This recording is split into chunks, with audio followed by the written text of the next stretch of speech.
Hi everyone, Pastor LeTonya here. There's a very interesting story in the Bible, and it gives us an example of what happens when we are not mindful of the impact of the power we have.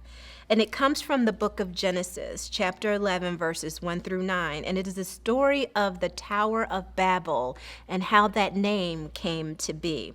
So to set the scene for you, at this time in the scriptures, the whole earth had one language, and they said, "Let us build ourselves a city."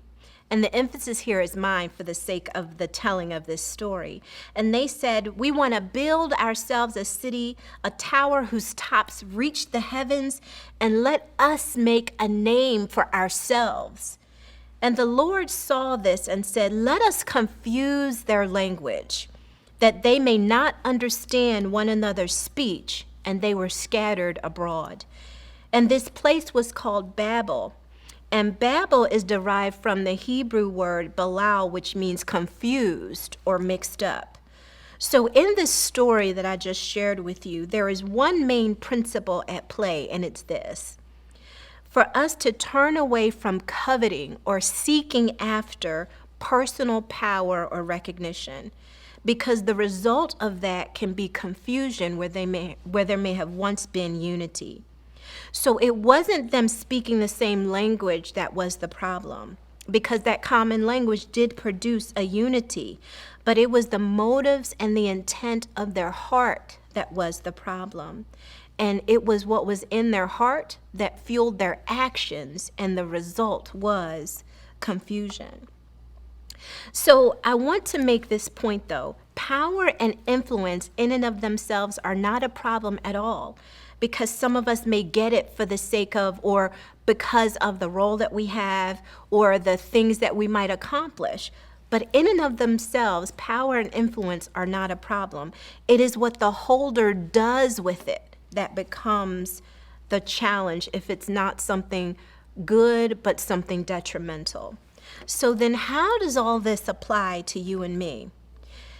If you have power and influence, even in your own family, be responsible with it and consider the impact of your words and your actions on your whole family unit. If you have influence in your community or even in your workplace, be mindful of how you use it and the direct impact it has on others and the ripple effect it can have in the environments that you're in. So I want you to believe this, that everyone either watching me right now or listening through audio, all of you have influence over someone or something. Whether you've paid attention to it or not, there is someone looking at and following you. So because of this, be very mindful of the impact of your actions and words on other people. You, in essence, have to ask yourself, what type of human being do you want to be? Do you want to be the type that unifies or divides? Do you want to be the type to bring clarity or confusion? When you come onto the scene, do you produce calm, or is there tension in the environment because you come in it? We have to be mindful and ask ourselves, what type of person do we want to be? Because we have power even if we don't know it.